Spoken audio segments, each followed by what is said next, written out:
For more reaction to the latest figures, I was joined by the Shadow Minister for Finance, James Patterson, a short time ago. Senator, thanks very much for joining us on Afternoon Briefing. Thank you for having me. So the final budget outcome shows the deficit for the last financial year was $10 billion, around $17 billion, $18 billion better off than had been forecast at PFO. What do we put that improvement down to? The Treasurer has told a story since Labor came to office that it's because of his brilliance and hard work that Labor's been able to deliver surpluses. But we now know that that's not true. We've got perfect evidence. They could have delivered a surplus this year if only they'd made different decisions. In fact, we know that because of $22 billion of net spending decisions by this government, they've driven the budget into deficit in what otherwise could have been a surplus. So it clearly wasn't the brilliant management of Jim Chalmers or Katie Gallagher who delivered those first two surpluses. It was the surge in post-COVID revenue to the tune of $370 billion, which is responsible for those surpluses. And now it is going away, and that's why we've got a decade of deficits to come. The government would argue that it did save the vast majority of the revenue gains that we've seen over that period, and that it has a better record of putting away that money towards the budget bottom line than previous governments. Do you give them some credit for the amount of money that was put towards budget repair? Not spending an unanticipated revenue surge is hardly something to be proud of, particularly because now they have started to spend that money and it is driving us into deficit.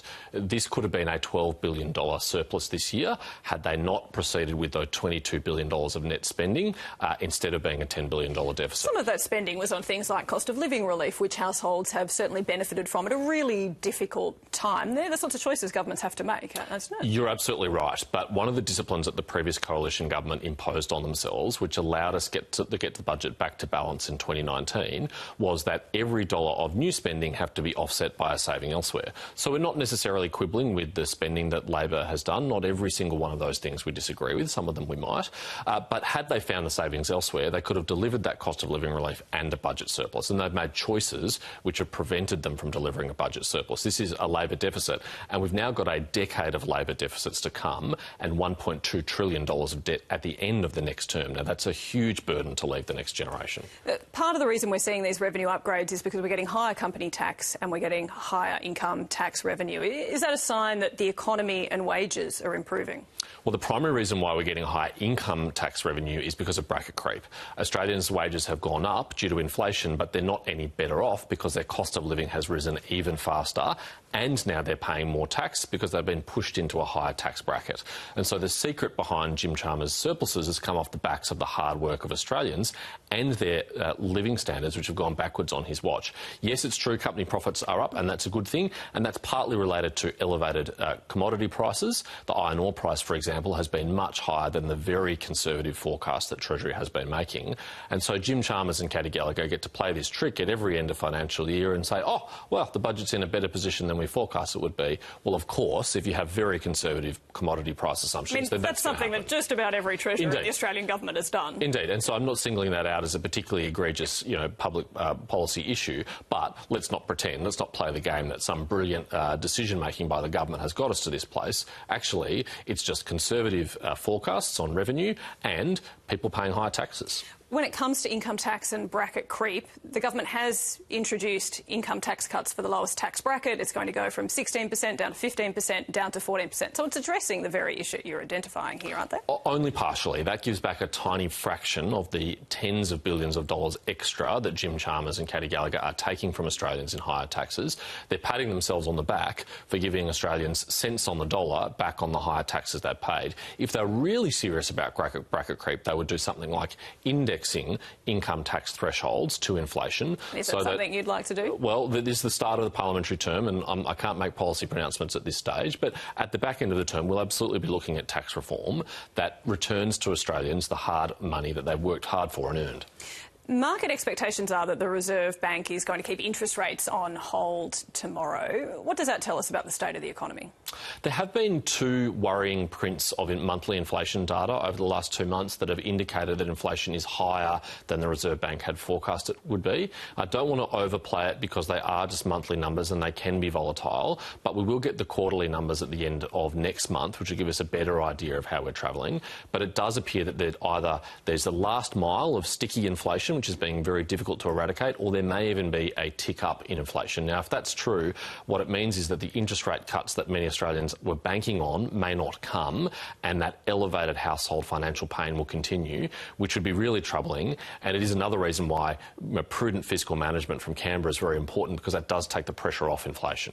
But does that mean a prudent approach from the Reserve Bank in waiting a bit longer for better quality data might be the right way to go?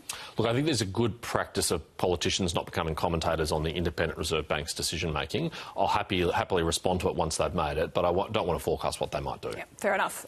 There's a review of the GST distribution underway. I don't think there's much in politics more hotly contested between the states and the federal government about how GST money is distributed, but would you support any changes to WA's GST top-up deal? Well, the short answer is no, we don't support any changes, but I think it's very, very interesting that Jim Chalmers is seeking to review this arrangement because, of course, Labor has run terrible scare campaigns, including prior to the last election, that the Liberal Party had a secret plan to change the GST distribution, and now it is a Labor government that is reviewing it. So I think he should be clear.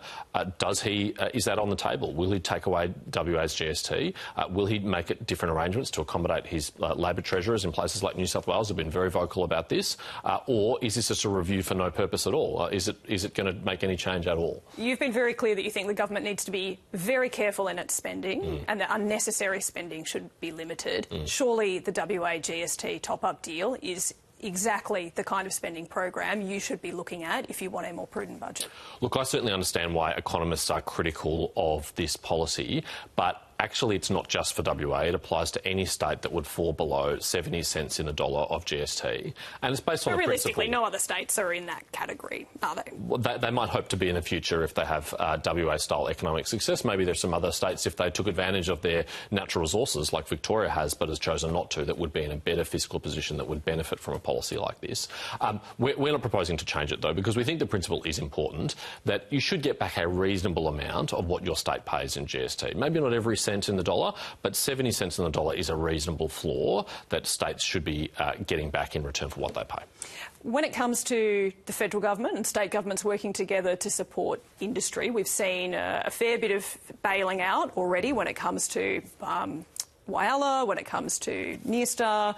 We now have conditions in the Tomago smelter, also in Mount Isa, where the federal government is looking at what role it may need to play to keep those industries going. What's the principle the coalition takes here? How would you decide if you think a Commonwealth bailout or a role in a bailout would be worthwhile? It's not a coincidence that the companies that have received bailouts or have their hands out for bailouts are in energy-intensive industries. It is primarily the increase in energy costs which is putting them in a precarious financial position. And so I think Labor has to take some responsibility here for the energy price disaster on their watch that has caused these previously profitable companies to become unviable or potentially unviable.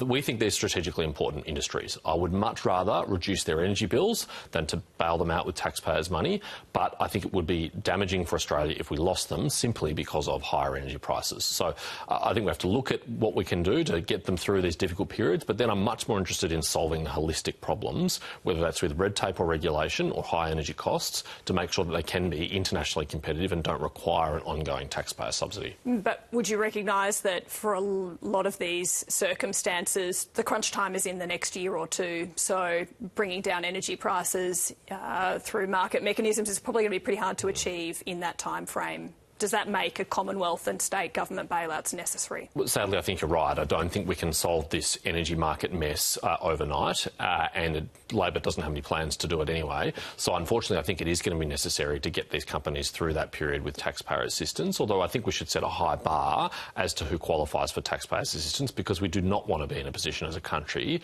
where in perpetuity we are subsidising the existence of these companies. We want them to be competitive and we want to provide them the environment to compete on their own merits. Just one last topic before we let you go. The Prime Minister's been over in the UK, has had quite an extensive travel trip in the last week or so. He did address the UK Labor Party conference while he was there. Do you have any problems with that? I do. I'm not aware of any precedent of a Prime Minister travelling overseas to speak at a party political conference, a partisan political conference.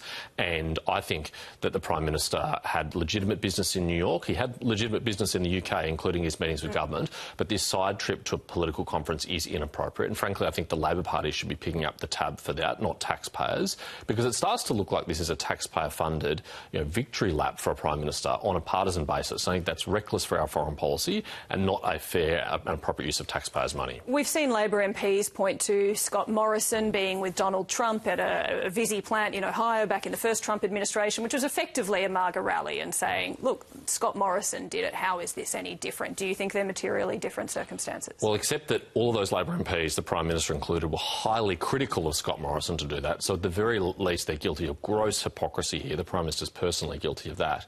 But at least in Scott Morrison's case, he wasn't addressing the Republican National Convention while Donald Trump was being nominated as a Republican candidate. That would have been a closer analogy. This was a joint event for an Australian company investing in the United States, and it was a way of building rapport with a Republican president who had important things to decide about our relationship, as we do now. There's no justification of that with Sir Keir Starmer or the UK government. This is a political intervention in the UK politics, trying to bail out a mate. If you take out Anthony Albanese's objection at the time to Scott Morrison's appearance with Donald Trump, are they effectively any different? Because we know the way that Donald Trump has campaigned is not really through the machinery of the Republican National Party. It's been through his own generated rallies. So they're fairly analogous situations, aren't they? I think there's something objectively different about a party political conference. I wouldn't expect any foreign head of government to come and speak at a Liberal Party conference.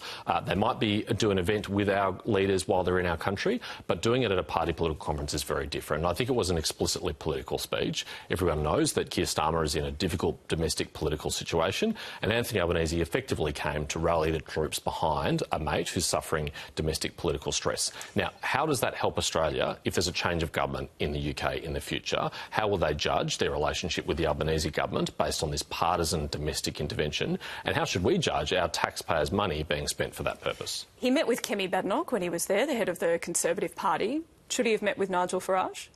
Look, that's a matter for the Prime Minister. He says there wasn't a request, and at the moment, in the parliamentary terms, Nigel Farage is not a big player, but is obviously polling very well in the UK, and an election is some years off. Certainly, I think it's appropriate for political leaders when we travel internationally to have bipartisan meeting schedules. I always try to do that when I go to the United States, for example, because we have no control over the foreign political systems of our allies, and nor should we seek to. So I think it is important to have those relationships across the board. All right, James Patterson, thank you for going through a number of topics for us this afternoon. My pleasure. For the government's view, let's